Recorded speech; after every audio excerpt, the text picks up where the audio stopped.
नमस्कार. ॲग्रोवनच्या expert opinion या खास सिरीजमध्ये आपल्या सगळ्यांचं स्वागत. सध्या शेतीचा उत्पादन खर्च खूपच वाढला आहे, त्यामुळे शेतकरी अडचणीत येतो आहे.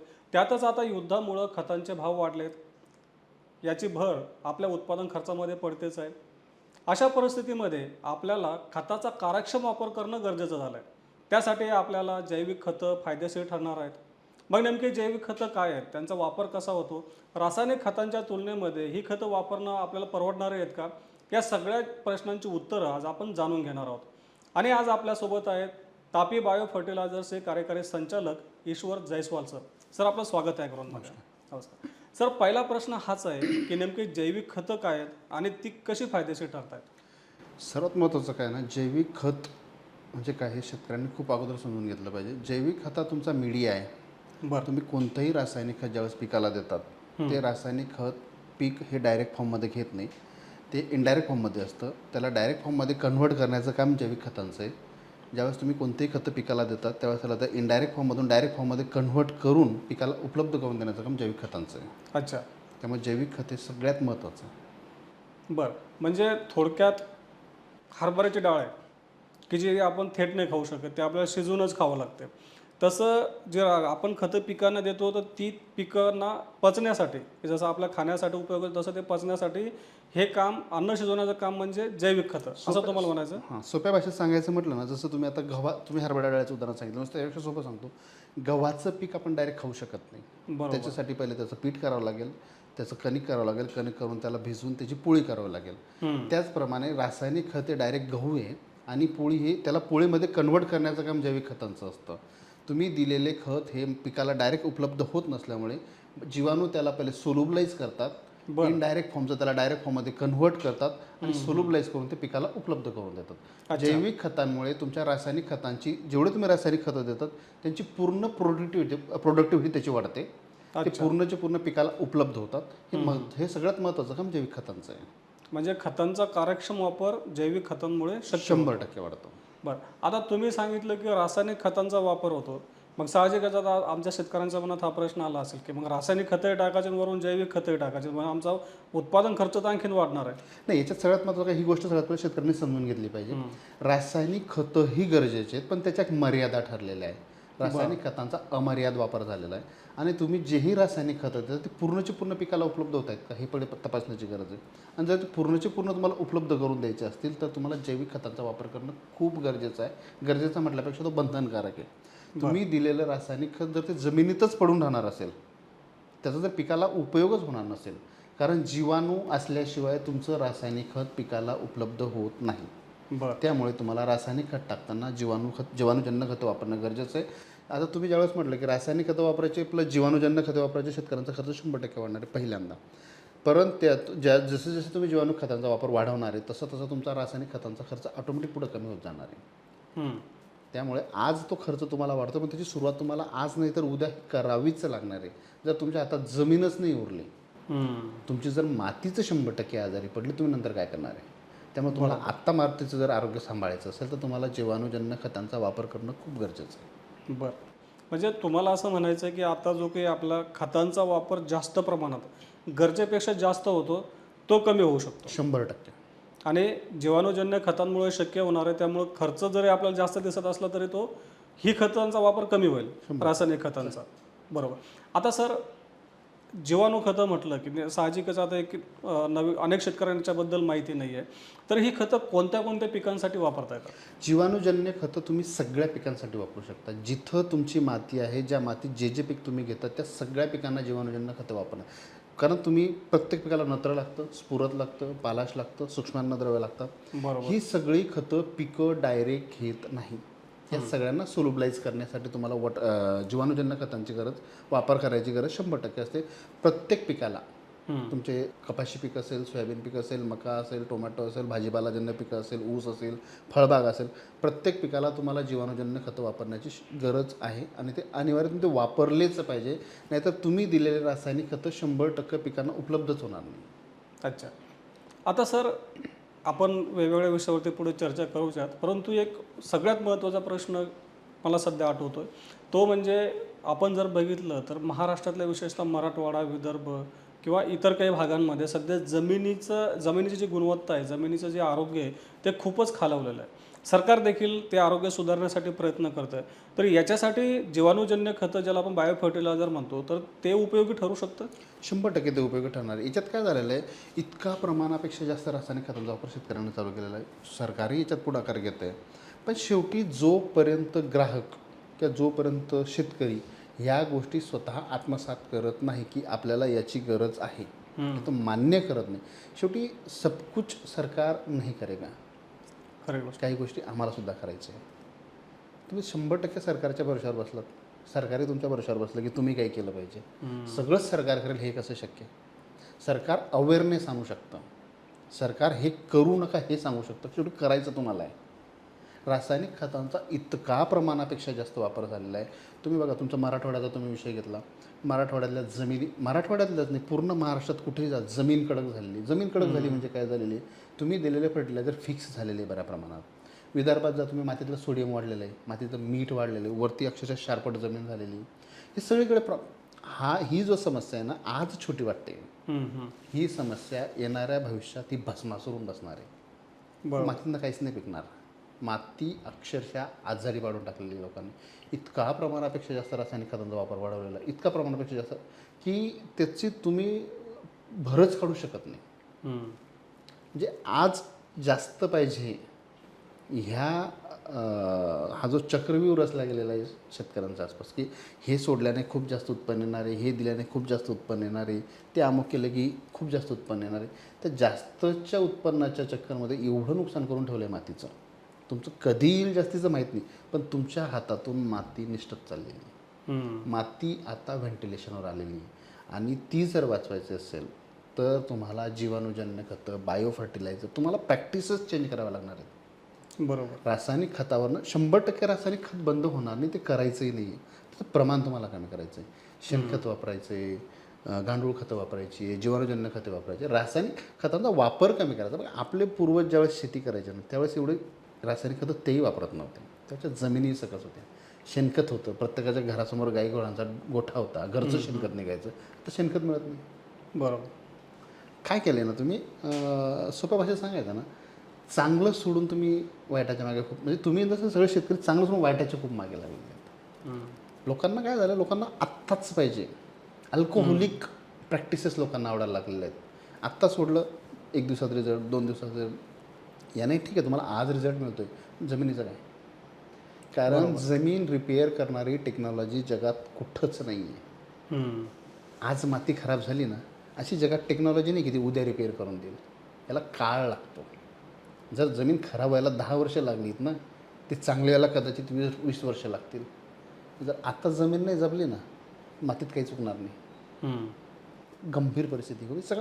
हे सगळं शेतकरी तुम्हाला सरकार बॅनर लावून सांगेल, सरकार सांगेल करू नका, शेवटी करायचं नाही करायचं हे आपल्या हातात आहे. बरोबर. शेवटी शेतकऱ्यालाही याच्यात अवेअरनेस आणायचं आहे. शेतकऱ्यांनी याच्यात समजून घ्यायचं की भलं काय वाईट काय. सरकार तुम्हाला बळजबरी नाही करू शकत हे करू नका म्हणून, आपल्याला हे करायचं. सरकार तुम्हाला फक्त अवेअरनेस आणू शकतं. सरकार स्वतः नाही करणार तुमच्या शेतातून, हे तुम्हाला करायचं. पण आता याच्यामध्ये सरकारचा पण एक रोल येतो, तो असा येतो, युरियावर भरमसाठ सबसिडी मिळते, त्याच्या काही प्रमाणात DAP MOP या खतावर मिळते. आता तुम्ही म्हणताय की जैविक खतं खूप महत्त्वाची आहे, पण सरकारनं याच्यावर जर समजा अनुदान दिलं तर ही खतं शेतकऱ्यांना त्यांच्या आवाक्यामध्ये येऊ शकतात. सध्या या खतांचा भाव किती आहे त्याच्या आधीचा प्रश्न? बघा, याच्यात काय होतं, सरकार सबसिडी केव्हा देतं, सरकार ही सगळी खतं बाहेरून इम्पोर्ट करतं. इम्पोर्ट केल्यानंतर याला सबसिडाईज प्राईजमध्ये शेतकऱ्याला उपलब्ध करून देतो. बरोबर. म्हणून शेतकऱ्याची जबाबदारी की आपल्याला मिळणारी सबसिडी किती आहे आणि आपण हे खतं वापरतो किती आहे. स्वस्त मिळतं म्हणून कितीही टाकायचं हा प्रकार चुकीचा आहे. बरोबर. फक्त युरियाचाच वापर जास्त होतो, प्रमाणापेक्षा जास्त आहे. जास्त नाही, प्रमाणापेक्षा जास्त होतोय. बरं, युरियाबद्दल सांगायचं म्हटलं ना, युरिया पिकाला दिल्यापासून दुसऱ्या दिवशी अवेलेबल होतो, 8 ते 10 दिवसापर्यंत काम करतो. बरं. आणि त्याची एक मर्यादा ठरवा ना, टाकायचा किती. तुम्ही त्याला 3 प्रॅक्टिसेसमध्ये टाका. 50 किलो एकदा टाकल्यापेक्षा दुसऱ्या दिवशी लागतोय, टाकला 10 दिवसानंतर परत 15-15 किलोची बॅच करा, 3 वेळेस टाका, प्रत्येक वस्तू उपलब्ध होईल. एकाच वेळेस 50 किलो टाकून काय फायदा आहे. तुम्ही खतांचा प्रमाणापेक्षा जास्त वापर होतो याच्यातून. राहिला सबसिडी, गव्हर्नमेंटने सबसिडी दिली तर लोक बदलतील असा सब्जेक्ट नसतो. शेवटी तुम्हाला लागणारी वस्तू ही काय, तुमच्या शेतीसाठी लागणारी वस्तू ही किती गरजेची हे जोपर्यंत तुम्ही स्वतःला कळणार नाही, नुसतं सबसिडी देऊन प्रॉब्लेम नाही सॉल्व्ह होत ना. बरोबर. नुसत्या सबसिडी देऊन जर प्रॉब्लेम सॉल्व्ह झाले असतं तर याच्यावर सबसिडी हा त्याच्यावरचं सोल्युशन नाही, अवेअरनेस आहे त्याच्यावरचं सोल्युशन आहे. अच्छा. शेतकऱ्याला कळलं पाहिजे की आपली माती कोणत्या सिच्युएशनला चालली आहे, आज ही पिकते उद्या पिकेल का. सबसिडी दिल्यानंतर जर प्रॉब्लेम सॉल्व्ह झाला असता तर गव्हर्नमेंटने कधीच केलं असतं. हे आपल्याला याच्यात अवेअरनेस आणायचं आहे. आपल्याला याच्यातला प्रॉब्लेम काय झालेला आहे ना, शेती करताना आपण स्वतः शेतकरी किती प्रमाणात सुशिक्षित झालेलो आहे हा खूप महत्त्वाचा पार्ट आहे. आपण पिढीजात शेती करतोय. आपण एवढी शेती पिढीजात करत असताना जर आपल्याला आपला मातीचं आरोग्य कळत नाही, आपल्याला आपल्या पिकाचं 100% आरोग्य कळत नाही, आपण कुठेतरी जातो पिवळं पडलं म्हणून काय औषध द्यायचं आहे, अमुक झालं म्हणून कोणतं खत द्यायचं, हे जर दुकानदारालाच तुम्हाला विचारायचं असेल तर तुमच्यात अवेअरनेस कधी येणार आहे. हे शेतकऱ्याची याच्यात समजायची गरज की आपल्या पिकाला लागतं किती, आपल्या मातीला लागतं किती, रासायनिक खत किती दिलं पाहिजे, बायोफर्टिलायझर किती दिलं पाहिजे, तुमचा शेतीचा ऑर्गॅनिक कार्बन शेतकऱ्याला माहीत नाही, शेतकऱ्याचा मातीचा pH शेतकऱ्याला 100% माहीत नाही, त्याचा EC शेतकऱ्याला 100% माहीत नाही. ह्या बेसिक गोष्टी आहे. या बेसिक गोष्टी जोपर्यंत शेतकऱ्याला 100% समजणार नाही, तुम्ही कितीही सबसिडी द्या, सबसिडी ही त्याच्यावरचं सोल्युशन नाही आहे. अवेअरनेस आहे त्याच्यावरचं सोल्युशन नाही. मग आता जर समजा शेतकरी काय विचार करतो, म्हणजे आपण जर शेतकऱ्यांचं एक बघितलं मार्केटचं, आणि त्याला आपण चुकीचं सुद्धा म्हणता येणार नाही की मला उत्पादन चांगलं मिळालं पाहिजे, म्हणजे माझा कुटुंबाचा खर्च भागला पाहिजे, मला उत्पादन चांगलं आलं पाहिजे. मग त्या उत्पादन वाढीसाठी सामान्य शेतकऱ्याला असंच वाटतं की मी जास्त खतं दिली म्हणजे जास्त उत्पादन येईल, माझ्या हातामध्ये चांगला पैसा येईल. मग ह्या प्रश्नाला जर आपण समजा शेतकऱ्यांना उत्तर द्यायचं असेल की नाही, आपण आता वेगळ्या पद्धतीने सुद्धा उत्पादन आपलं वाढू शकतं, मग त्याबद्दल तुम्ही काय सांगाल? सगळ्यात पहिली गोष्ट ना, शेतकऱ्याने उत्पादन आणि उत्पन्न याच्यातला फरक समजून घेतला पाहिजे. मुळात शेतकऱ्याला तिथंच अटकून ठेवलेलं आहे. तुमचं उत्पादन वाढलं म्हणजे काय झालं, मागच्या वेळेस तुम्ही 100 क्विंटल काढत होते, तुम्ही 120 क्विंटल काढलं. तुमचं काय वाढलं, उत्पादन वाढलं, उत्पन्न नाही वाढलं. उत्पन्न म्हणजे काय, शेतीसाठी लागलेला खर्च, त्या लागलेल्या खर्चातून आलेला शेतमाल आणि विकलेल्या शेतमालातून काढलेला खर्चातून उरलेला पैसा म्हणजे तुमचं उत्पन्न आहे. तुमचं शेतकऱ्याचं उत्पादन वाढलं, उत्पन्न नाही वाढलं. म्हणजे आम्ही मागे खर्च किती त्याचा विचारच करतो. तुम्ही खर्च किती करता याचा विचार करा. उत्पन्न आणि उत्पादन ह्या दोन गोष्टी जर शेतकऱ्याला कळल्या ना, तो याच्यातनं बाहेर येईल. पण त्याला तर कळू दिल्या जात नाही. त्याला बरेच सोर्सेस आहे. शेवटी काय झालेलं ना, हे शेतकऱ्याला समजायची गरज आहे की तुमचं उत्पन्न वाढलं की उत्पादन वाढलं. तुमचं फक्त उत्पादन वाढलेलं आहे, उत्पन्न नाही वाढलं, कारण तुमचा खर्च वाढून गेला ना. बरोबर. उत्पादन तुमचं वाढलं, त्यातनं उत्पन्न वाढलं, पण तुमचा खर्च, बेसिक खर्च किती झाला आहे. आज हळद, अद्रक ह्यासारखे पिकं शेतकऱ्याला 2-2, 3-3 लाखात जातोय. उत्पन्न किती आलेलं आहे तुम्ही याचा तर विचार करा. आज बाजारभाव वाढला म्हणजे आज खूप खर्च केल्यानंतर तुमचं लगेच त्याचं उत्पन्न वाढणार आहे का. शेवटी शेतकऱ्याचं उत्पन्न आणि उत्पादन हे ज्या दिवशी शेतकऱ्याला एक्झॅक्ट कळेल की आपलं उत्पन्न वाढलं की उत्पादन वाढलं, तर हे प्रॉब्लेम बऱ्यापैकी त्याचे सॉल्व्ह झालेले असतात. बरं, आता हे जे काही आपण जैविक खतांचा आता विषय चर्चेला घेतलेला आहे, शेतकऱ्यांनी जैविक खतांचा वापर जर समजा सुरू करायचा असेल तर काय प्रॅक्टिस करणं गरजेचं आहे? म्हणजे असं होईल की उद्या युरिया कमी करायचा आणि जैविक खतांचा वापर कमी करायचा, याची आयडियल प्रॅक्टिस काय असू शकते? याची आयडियल प्रॅक्टिस अशी असू शकते, सगळ्यात पहिली गोष्ट तुम्ही काय झालेलं आहे ना, आता जे आपण ॲग्रिकल्चर प्रॅक्टिसेस झालेले आहे, पूर्वी शेतीला आराम ही कन्सेप्ट होती. तुमचं एक खरीप पीक घेतलं ना, 4 एकर जर क्षेत्र असेल तर 1 एकराला आराम दिला जात होता. बरोबर. घरचं शेणखत राहत होतं. 1 एकरात शेणखत टाकायचं, दुसऱ्या वर्षी त्याच्या दुसऱ्या एकरात शेणखत टाकायचं, तिसऱ्या वर्षी तिसऱ्या एकरात शेणखत टाकायचं, म्हणजे 4थ्या वर्षी त्या शेतात शेणखत येत होतं. ते क्षेत्र हिवाळ्याच्या आधी म्हणजे तुमचं डिसेंबर वगैरे झाला की नांगरून ठेवलं जायचं, त्याला पलटी केलं जायचं वखरपाळी करून. मग ह्या प्रॅक्टिसेस ज्या होत्या 100% राईट प्रॅक्टिसेस होत्या. आता काय झालेलं आहे, मे महिन्यापर्यंत त्या शेतात पीक आहे, परत जूनमध्ये त्यात लागवड होते, शेतीला आराम नाही आहे. तुमच्या मातीतल्या फंगस जशाच्या तशा राहिलेल्या आहेत.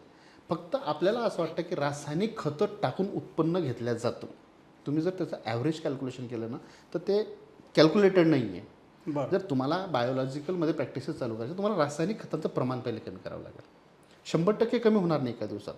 तुम्ही जर ॲव्हरेज प्रॅक्टिसेसमध्ये तुमचं 100% रासायनिक खत वापरते, त्याला 50%वर न्या पहिल्या वर्षी, दुसऱ्या वर्षी 40%वर न्या, तिसऱ्या वर्षी 25%वर न्या, ती कंटिन्यू चाला. त्याला जोड शेणखताचा द्या, जैविक खतांचा द्या. हे हळूहळू केल्यानंतर हे 4थ्या-5व्या वर्षी स्टेबल होईल. तुम्ही उद्या प्रॅक्टिस चालू केल्यानंतर ते होईल असं नाही होणार. याला वेळ द्यावा लागेल, याला रोडमॅप लागेल. किमान प्रत्येक शेतकऱ्याने 3 ते 4 वर्षाचा रोडमॅप केला पाहिजे. एका 4 एकर क्षेत्र असेल तर एका एकर क्षेत्राला त्याला आराम दिला गेला पाहिजे. तर खरीप रब्बी पीक घ्यायचं नाही, फक्त खरीपवर त्याला सोडायचं. असं जर तुम्ही प्रॅक्टिसेस केला, तुमची मातीही सुधारेल, खर्चही कमी होईल आणि बऱ्याच गोष्टी याच्यातून साध्य होतील. बरोबर.